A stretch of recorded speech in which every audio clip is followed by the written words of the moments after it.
Hello and welcome to News Central TV. My name is Mazino Appeal. The top stories this hour. Serap demands reversal of Senator Akpoti Uduaghan's suspension.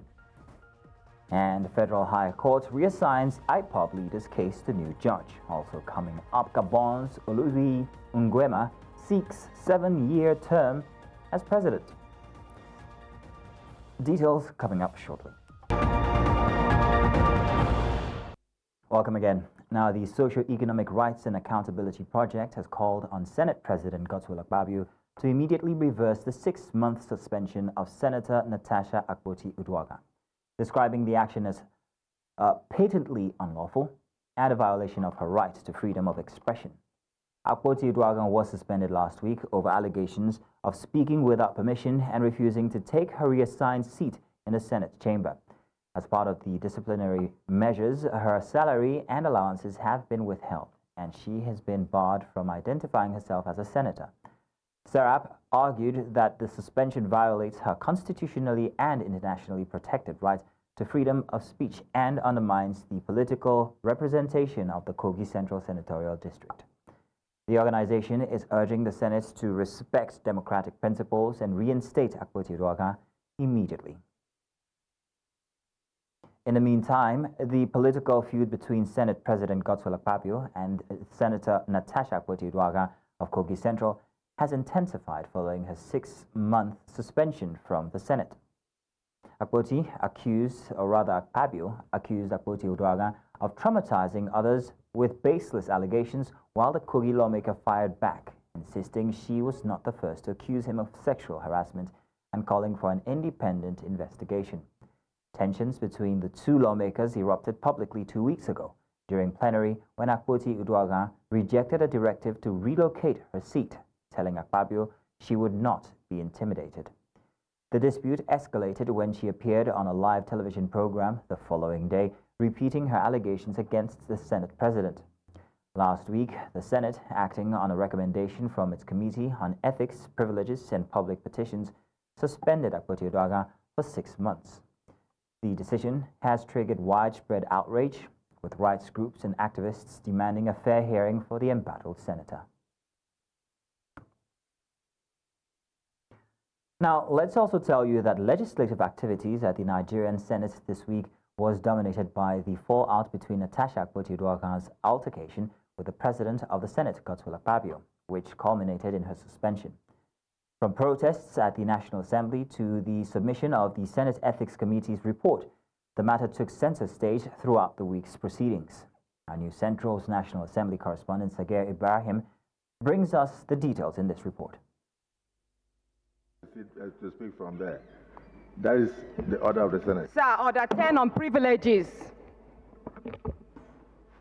Order 10 on privileges. Distinguished Senator Natasha. Any senator may rise at any time can the Sergeant at Arms upon a matter of privilege suddenly out of the arising. Senate.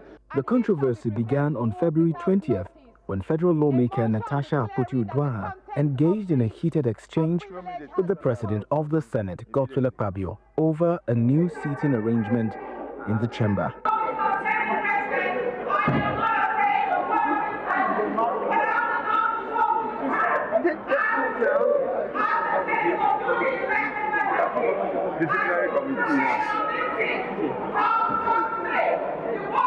Her refusal to relocate to her reassigned seat prompted the Senate President to refer the matter to the Committee on Ethics, Privileges and Public Petitions. Days later, the matter spilled outside the chamber as pro-Natasha protesters stormed the National Assembly gate, demanding Akpabio's resignation and an independent investigation into her allegations of sexual harassment. We call for an independent investigation, and while it is going on, sir, please let the Senate President step aside so that they can allow a proper investigation to be conducted. Shortly after, pro-Akpabio demonstrators countered with demands for Akpoti Uduaghan's suspension and an official apology to the Senate. She just apologized to the Senate. She should submit herself to probe. She must be probe. Nobody is above the law. So going to court will not help matter. The Senate Committee on Ethics, Privileges and Public Petitions commenced an inquiry into Akpoti Uduaghan's conduct on March the 5th, but the Kogi senator failed to appear before the panel, who also rejected her petition on sexual harassment against Akpabio. The petition she presented today is actually dead on arrival. And I say that because it runs contrary to Order 40, subsection 4.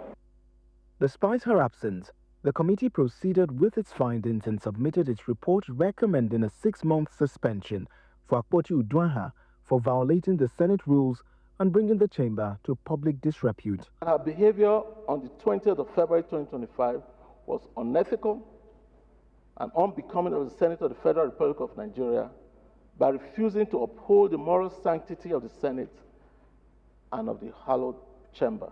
The president of the Senate, Godswill Akpabio, put the committee's recommendations to a voice vote, which received overwhelming support.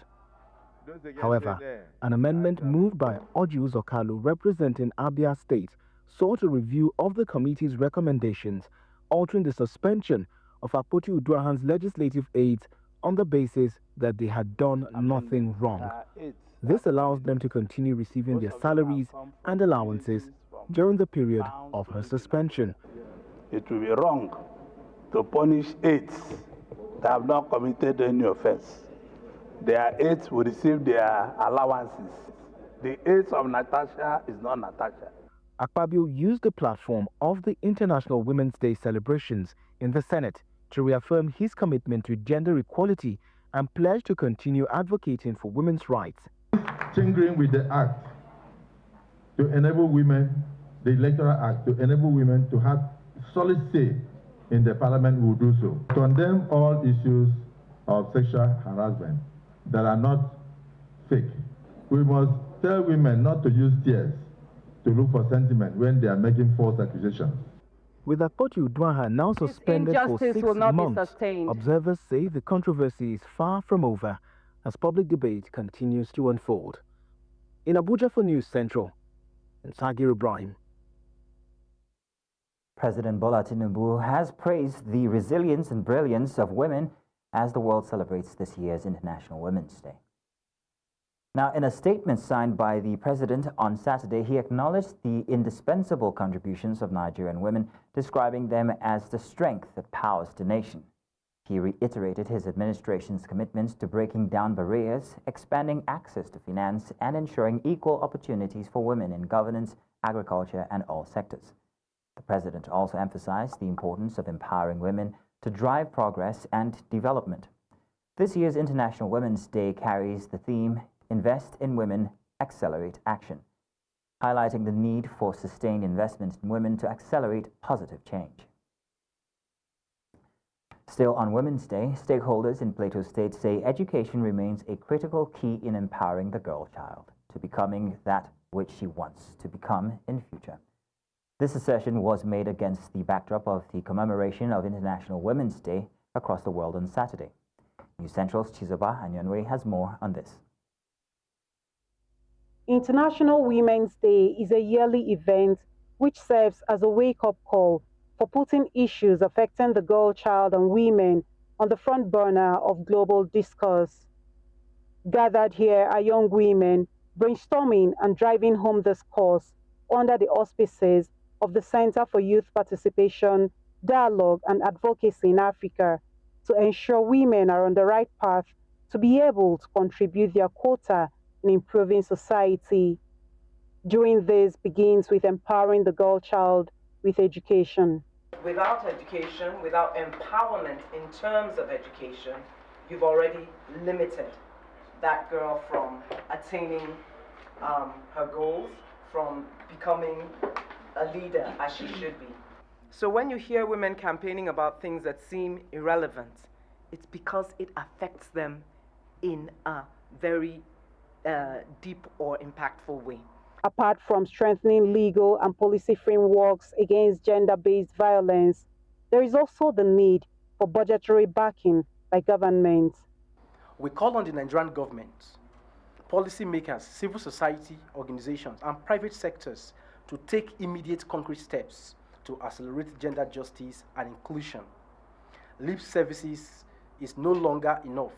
Bold actions must be taken now and direct. Nigeria needs to rise up to the occasion of increasing the number of women participation in public offices as seen in some other countries of Africa and the world at large. In the whole of Africa, Nigeria stands low in terms of women's representation and governance. Unlike countries like Rwanda, Botswana, Kenya, even in South Africa, where we have between 68%, 58%, and 45%.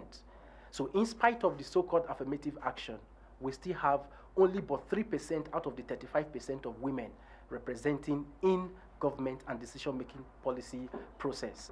While these submissions here continue to seek acceptance in our society for a better world, all stakeholders have been urged to continue to put in their best to accelerate action.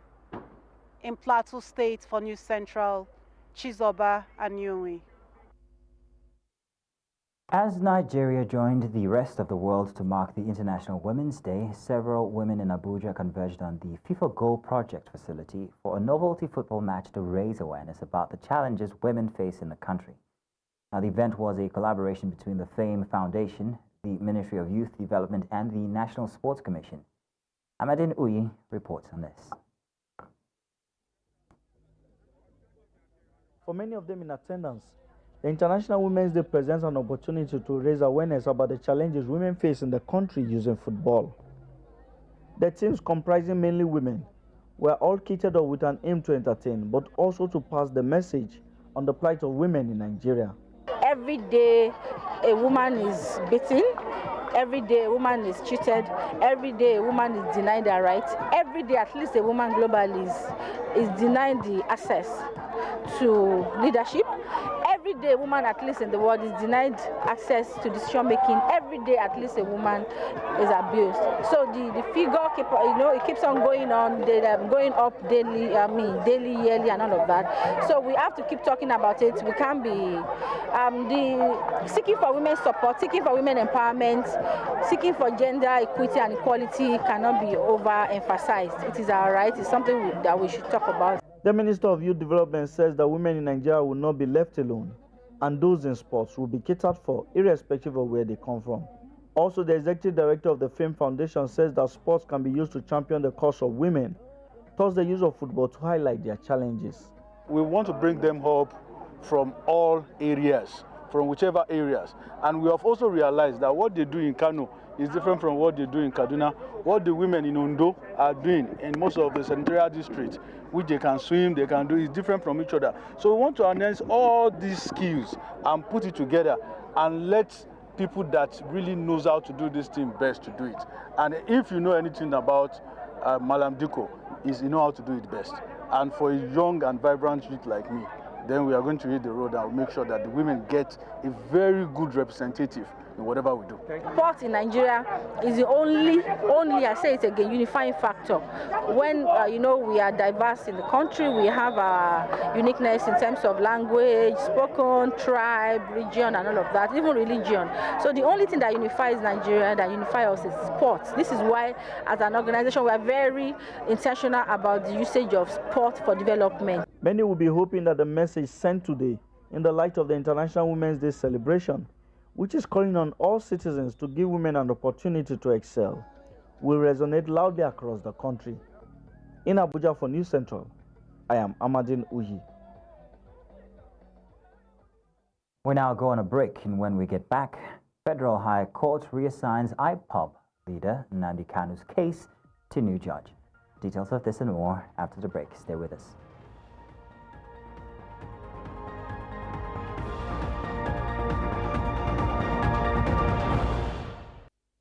Welcome back. Now, the Federal High Court in Abuja has reassigned the terrorism trial of Nnamdi Kanu, leader of the indigenous people of Biafra, to a new judge.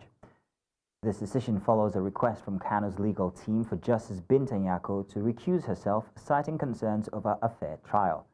Kanu's lawyer, Aloy Ejimako, confirmed that the Chief Judge of the Federation of the Federal High Court, Justice John Toho, reassigned the case after intervention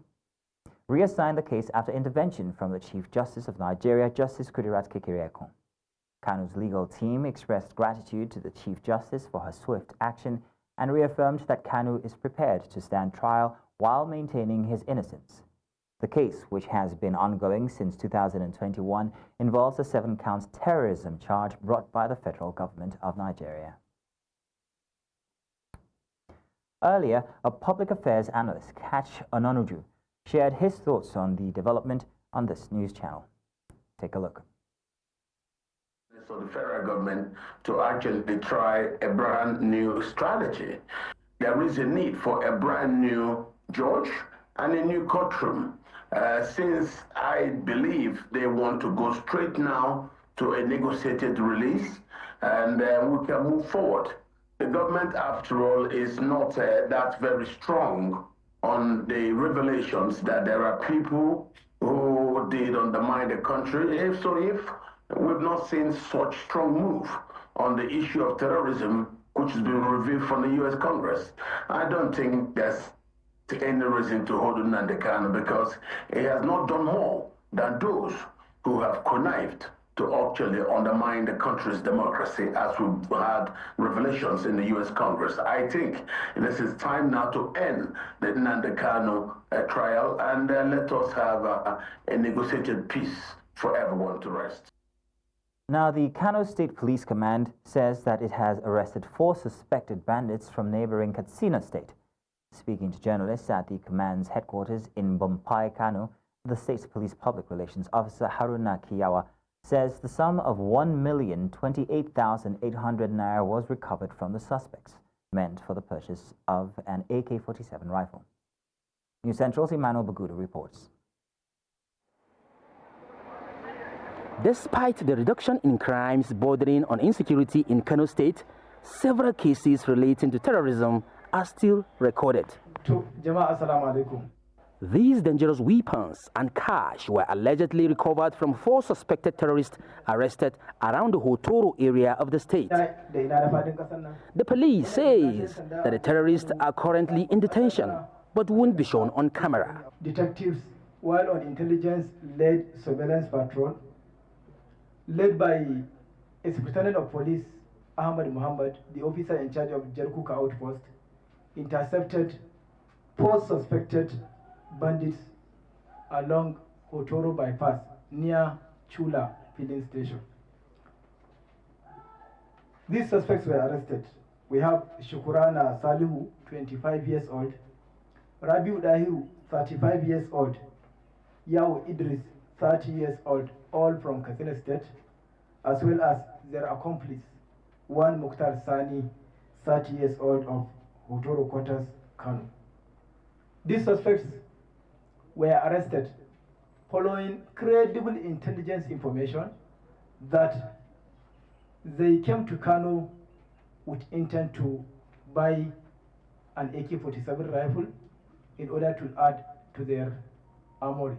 The public relations officer of the state, Haruna Kiyawa, listed items recovered from the suspect, saying that investigations concerning the suspect will be discreet. We have 3 locally made revolver pistols, 12 live ammunition of different calibers, 4 cartridges, 1 cutlass, 4 knives, 24 pieces of ball bearings called Boris, cash sum of 1,028,800 naira, as well as these suspected charms. These suspects are currently at the Command's Criminal Investigations Department, State CID here in Bombay, and they are undergoing discreet investigation, after which they will be charged to court for prosecution. Kiyawa commended the public for cooperating with the police and called for more synergy to end insecurity in the state. In Kano for News Central, Emmanuel Bagudu. The Nigerian Correctional Service has reportedly spent over 3.3 billion naira on feeding awaiting trial inmates in the past 2 months, as the number of detainees continues to rise.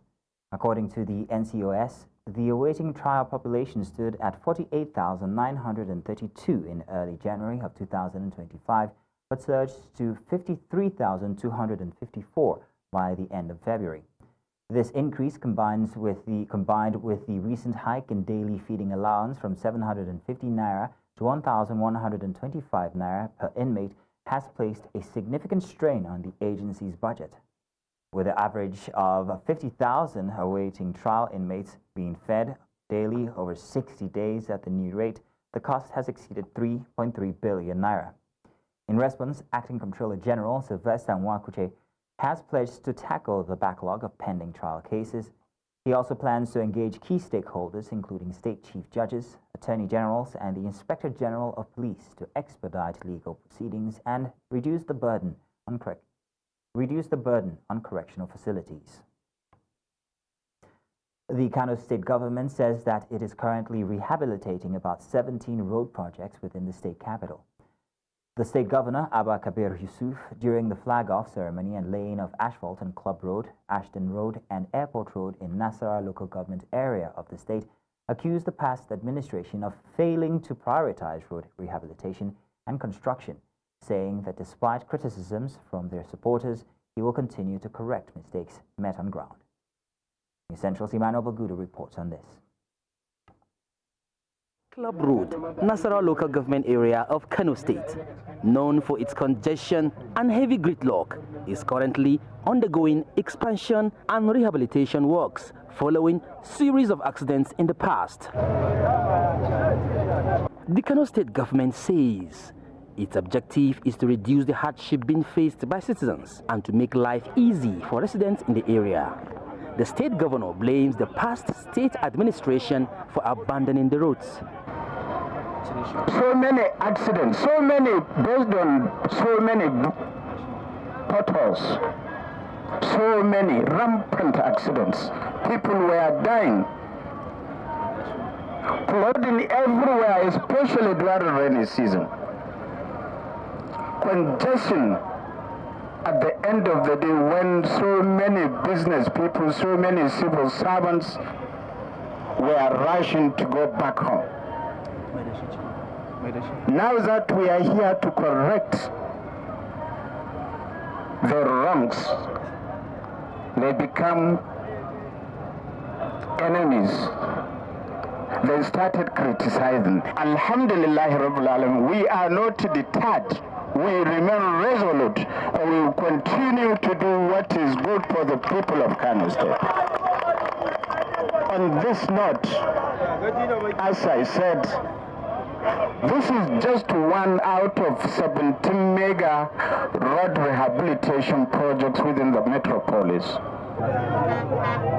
The project was greeted by widespread jubilation by residents who say life will be a lot easier for them. You can see the governor is really doing great thing, and we can see how important the road is.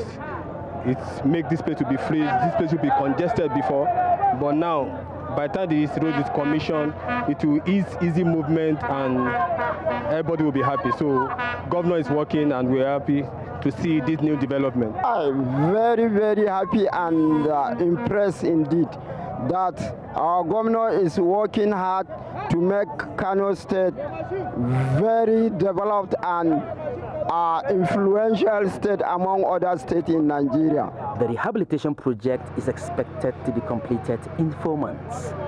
In Kano for News Central, Emmanuel Bagudu.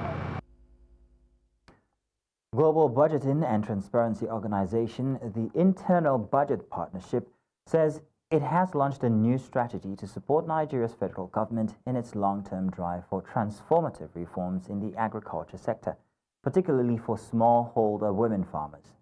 Speaking at the launch in Nigeria's federal capital, Abuja, the country manager of IBP Nigeria, Yinka Babalola, says that Nigeria needs to move beyond temporary budget increases in agriculture that can be reversed by future governments. Our correspondent Joshua Marai reports on this. At a time when Nigeria is undergoing various fiscal and monetary reforms, critical issues such as gender policy in agriculture and public resource governance have taken center stage. We are a learning organization, and we soon realized that to ensure people get the services they pay for through taxes, levies, and fees, we need to consider the public resource governance system in its entirety.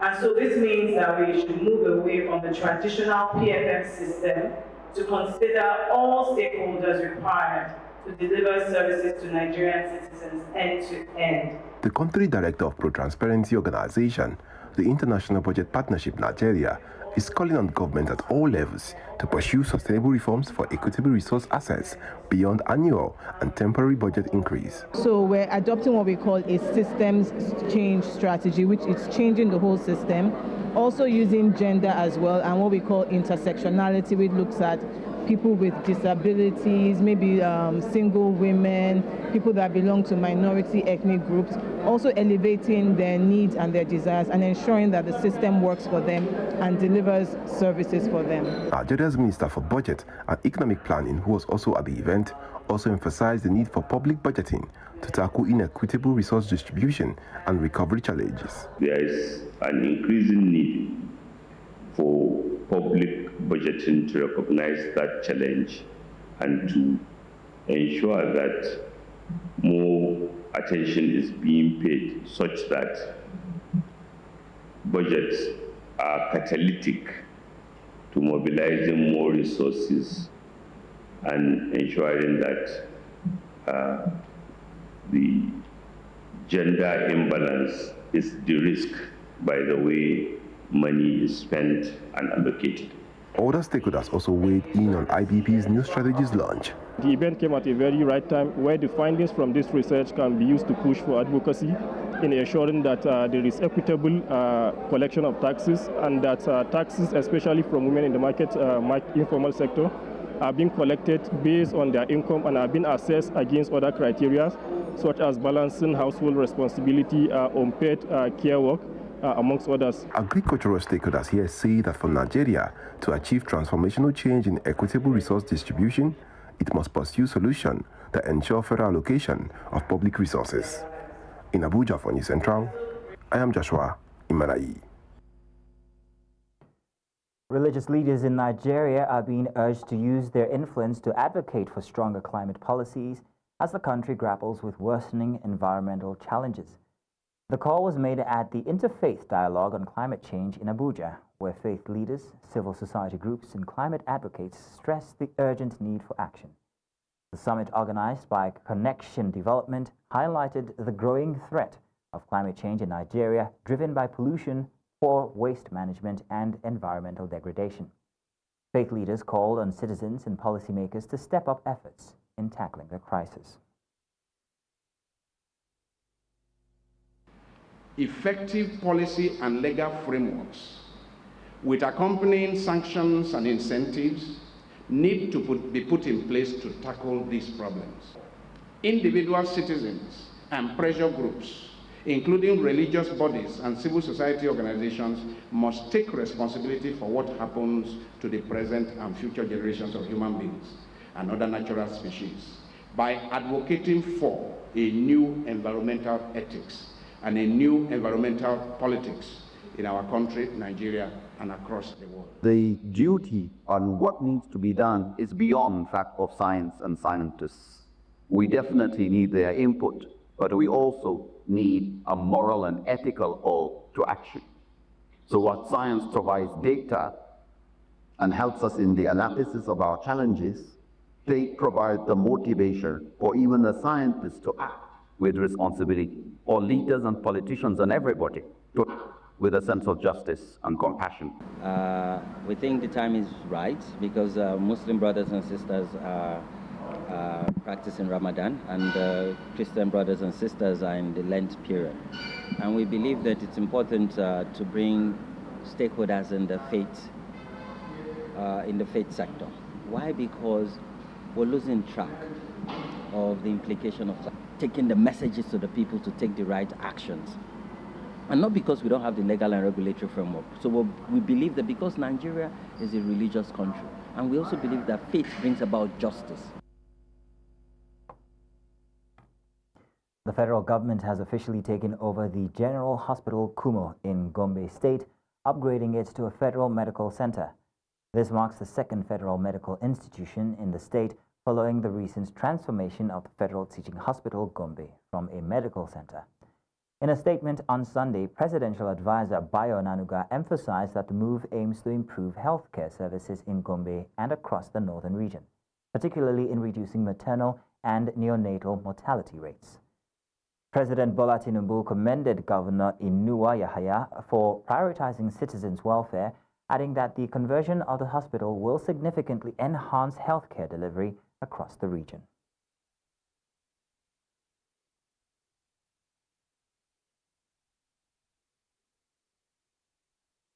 We're now going to break, and we have more coming up after. Stay tuned.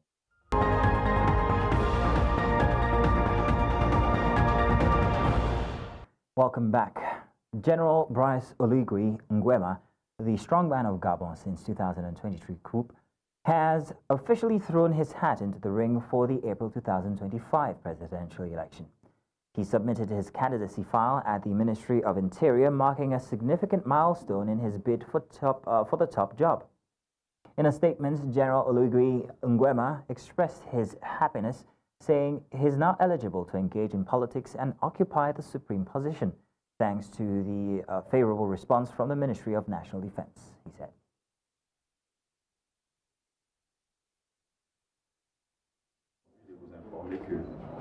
Le ministère de la Défense nationale a répondu favorablement à ma mise en indisponibilité.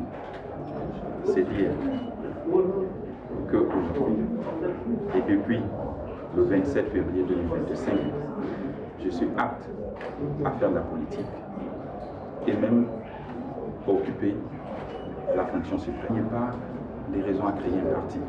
Le temps ne nous le permet pas. Mais comme tous les autres, j'irai en indépendant. Je mettrai en place une plateforme que nous allons appeler le mouvement des bâtisseurs. Et au sein de cette plateforme, j'invite les associations, les partis politiques, les syndicats, la jeunesse, l'élite intellectuelle, tous ceux qui m'ont soutenu depuis le début de la transition, de rentrer dans cette plateforme et qu'ensemble, on puisse bâtir ce pays et aller de l'avant. Je vous remercie.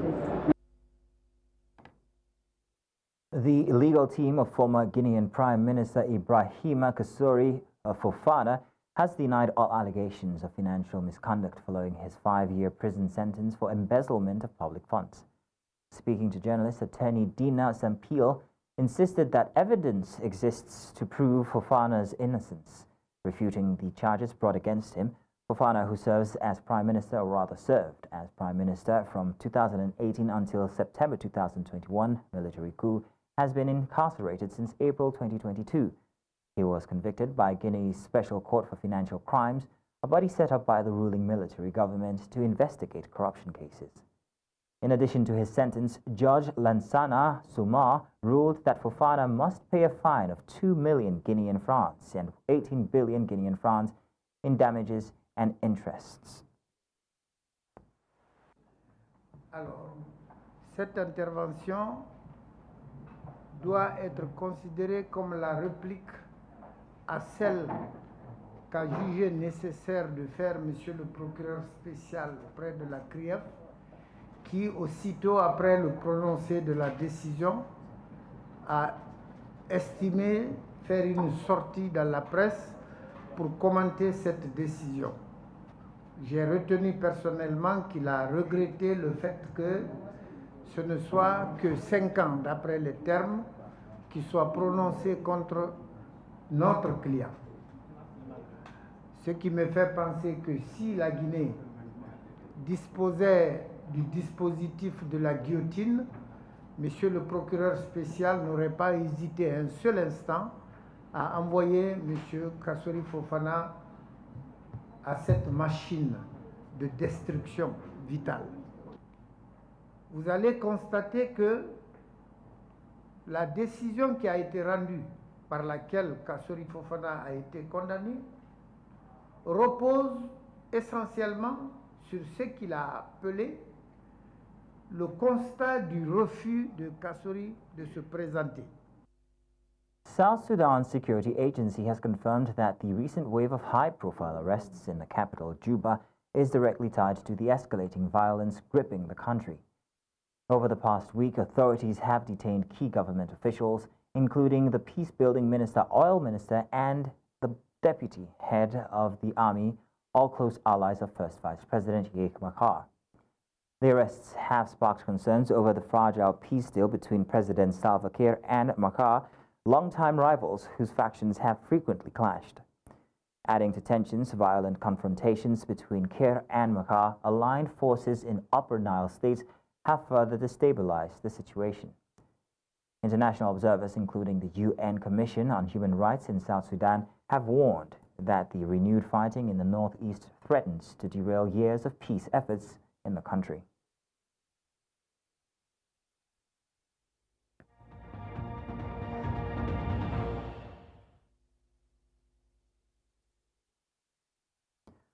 World Wrap now, Germany's conservatives, led by Friedrich Merz, and the center-left Social Democrats have reached a landmark agreement to form a government. This coalition aims to revive the rearm Europe's largest economy through significant investments. Now, Merz, who won the February 23 elections, announced the successful completion of exploratory talks, alongside Lars Klingblings of the SDP. The parties will now proceed with formal talks to solidify their coalition government. The proposed government plans to focus on economic growth, climate protection, and social welfare. Ich kann Ihnen mitteilen, dass wir vor einer knappen Stunde die Beratungen zwischen CDU, CSU und SPD abgeschlossen haben. Wir haben ein gemeinsames Sondierungspapier erstellt und wir haben in einer ganzen Reihe von Sachfragen Einigkeit erzielt. Ich will, bevor ich auf Einzelheiten zu sprechen komme, sagen, dass dies alles in den letzten Tagen in einer ausgesprochen guten und sehr kollegialen Atmosphäre stattgefunden hat.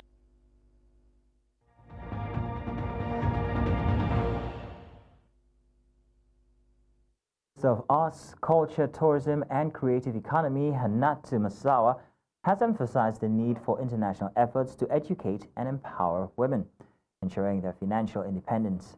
Speaking at the 2025 Ring the Bell for Gender Equality Symposium and closing gong ceremony in Lagos, she underscored the importance of inclusive policies that create economic opportunities for women.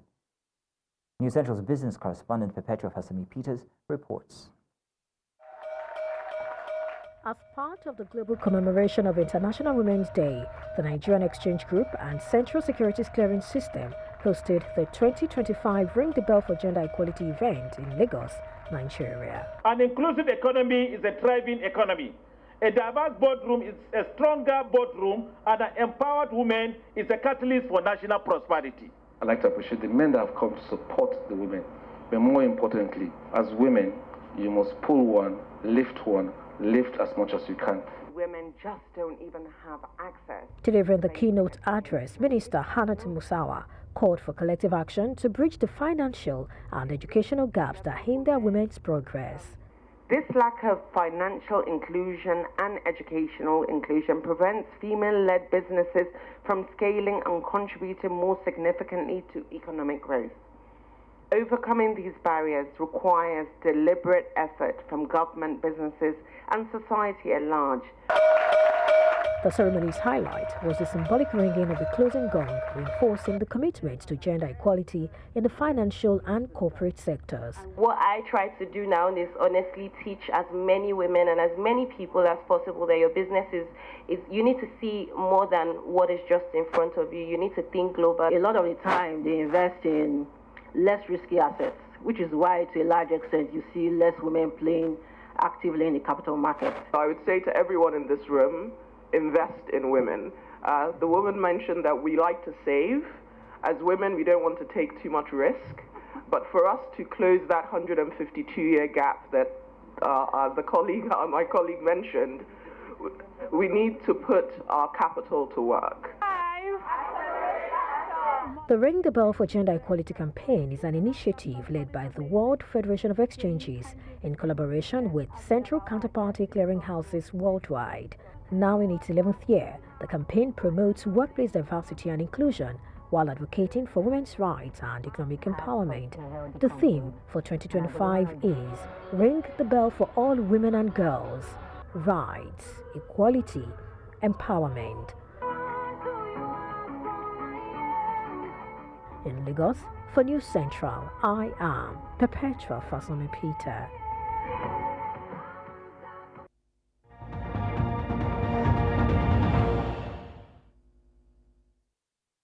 Sports now. Nigeria's Flamingos took a big step towards the final round of the 2025 Under-17 FIFA Women's World Cup qualifiers, defeating South Africa's Bantwana 3-1 in the first leg. Favor Itwa brings you more updates here.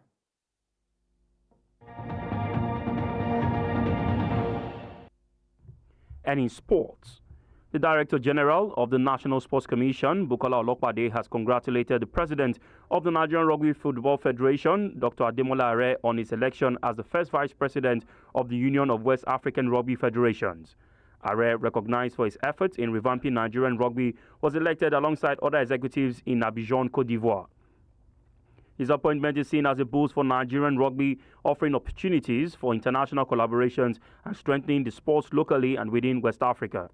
His new position is also expected to enhance Nigeria's influence in staging international competitions, aligning with the NSC's Renewed Hope initiative for sports development.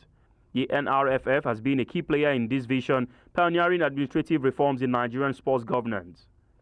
And now to football. Nigeria's under-17 girls, the Flamingos, secured a 3-1 away victory over South Africa's Bantwana on Saturday, strengthening their chances of reaching the final qualification round for the FIFA Under-17 Women's World Cup. Shakirat Moshood, a 4-goal scorer at the last year's World Cup, struck in the 20th minute at Pretoria's Lucas Boripe Stadium. Harmony Chidi, who netted 13 goals in the last qualifiers, doubled the lead from the penalty spot. Bantwana pulled one back through Malembana's penalty after halftime, but Chidi sealed Nigeria's win in the 68th minute. The return leg takes place next Saturday at Remo Stars Stadium, Ikene Remo. The winner advances to the final round, where 4 teams will qualify to join host Morocco at the tournament set for 17th October to the 5th of November 2025. Still talking football, Rivers United climbed to second place in the Nigeria Premier Football League after a hard-fought 1-0 win over Niger Tornadoes on March Day 28. Samson Obi's 83rd minute strike sealed maximum points for the Pride of Rivers, cutting the gap on league leaders Remo Stars to 8 points. Elsewhere, Remo Stars suffered a 2-1 defeat to Bedell Insurance at the Samuel Ogbomudia Stadium. Meyiwa Orise Winyimi struck early in the 2nd minute and doubled his tally after halftime. Samuel Anakwe's late goal for the Sky Blue Stars was merely a consolation. Ikorodu City secured a crucial away win, edging Lobi Stars 1-0 at the Nnamdi Azikiwe Stadium. The Lagos-based side now sits third with 44 points, just 2 points behind Rivers United, keeping the title race wide open. And now to England. Mohamed Salah converted 2 penalties as Liverpool overcame a sluggish start to beat bottom-place Southampton 3-1 at Anfield, extending their lead at the top of the Premier League to 16 points. Despite their midweek Champions League exertions in Paris, Liverpool found themselves trailing after a defensive mix-up between Virgil van Dijk and Alisson allowed Will Smallbone to score. However, second-half substitutions sparked a revival with Darwin Nunez equalizing before winning a penalty, which Salah confidently dispatched. The Egyptian later sealed the victory with another sports kick following a VAR-reviewed handball. With Arsenal holding 2 games in hand, Liverpool remains strong favourites for the title. Meanwhile, Southampton edged closer to Premier League relegation, still chasing Derby County's infamous record low points tally. Elsewhere, Ismaila Sarr scored the only goal of the game as Crystal Palace won their 4th match in a row to beat Ipswich Town in scrappy encounter at Selhurst Park. Joao Pedro's stoppage-time penalty snatched Brighton victory over Fulham and strengthening their hopes of securing a Champions League berth.